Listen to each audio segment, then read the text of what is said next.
Meanwhile, in a video address to the World Economic Forum gathering in Davos, Switzerland, Ukrainian President Volodymyr Zelenskyy said that Western supplies of weapons must outpace Russia's attacks.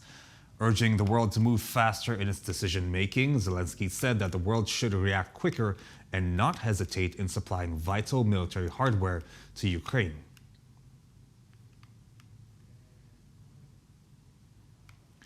On the same occasion, President Zelenskyy said the country's security service is carrying out the investigation into the crash of a helicopter carrying the country's interior minister, Denis Monastyrski, killing him and about a dozen other people.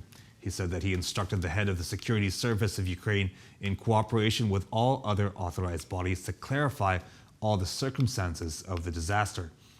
In addition, President Zelenskyy also explained that the head of Ukraine's national police will be temporarily in charge of the Ministry of Internal Affairs in place of Monastyrski.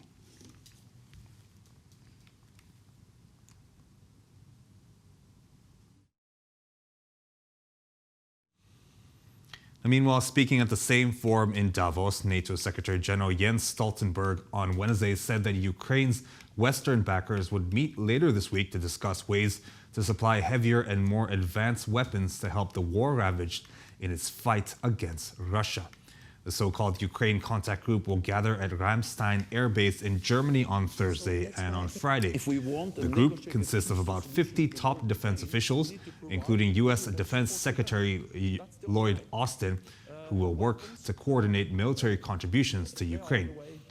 He insisted that it was important that Russian President Vladimir Putin did not win the war he launched almost 11 months ago, and that by supplying more equipment long-term, the West would help to force him to the negotiating table. In addition, he also said that weapons were, quote, the way to peace, but would have to come quickly, stressing that Ukraine had an urgent need. Around that negotiating table is totally dependent on the strength of the battlefield. And if we want Ukraine to prevail, then they need the military